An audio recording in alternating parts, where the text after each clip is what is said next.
Salam jumpa. Pertumbuhan rohani orang percaya, termasuk para hamba Tuhan, dapat diukur dengan sikap yang bersedia menerima pengajaran atau tidak. Seorang yang bersedia menerima pengajaran berarti sepanjang hidupnya dan pelayanannya bersedia untuk dikoreksi, dibentuk, dan dididik ke arah kebenaran. Sebaliknya, seorang yang sulit atau tidak bersedia menerima pengajaran, baik diucapkan atau tidak, baik terang-terangan atau tersembunyi di dalam hati, sebenarnya orang itu sedang mengembangkan sikap yang tinggi hati. Orang yang sombong secara tidak langsung akan merasa dirinya lebih rohani dibandingkan dengan yang lain, sehingga ia tidak butuh dikoreksi, karena apa yang ia pahami tentang firman Tuhan, ia menganggapnya lebih benar dibandingkan dengan orang lain.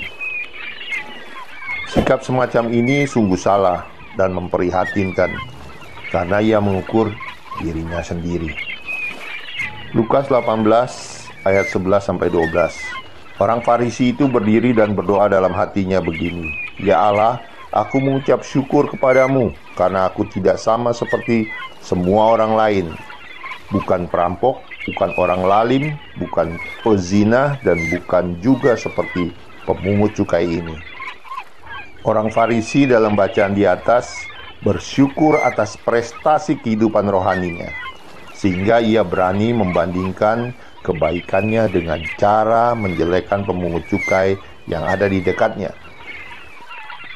Lukas 18 ayat ke-13, tetapi pungut cukai itu berdiri jauh-jauh, bahkan ia tidak berani menengadah ke langit, melainkan ia memukul diri dan berkata, "Ya Allah, kasihanilah aku, orang berdosa ini." Pemungut cukai mengakui keberadaan dirinya apa adanya sebagai seorang berdosa di hadapan Allah.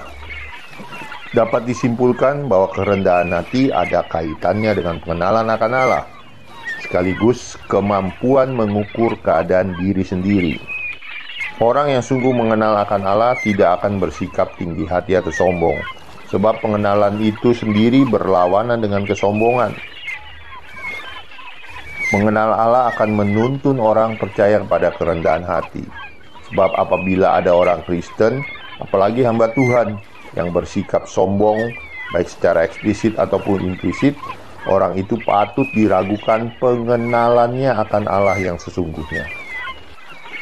Yang perlu digarisbawahi, orang Farisi bukanlah orang jahat atau kriminal.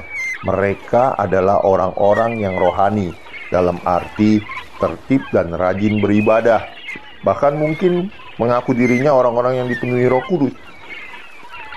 Tetapi mereka adalah orang-orang yang patut disangsikan, karena mereka dengan sombongnya membuat pengakuan bahwa mereka mengenal Allah, hidup bergaul dengan Roh Kudus, dan lain sebagainya.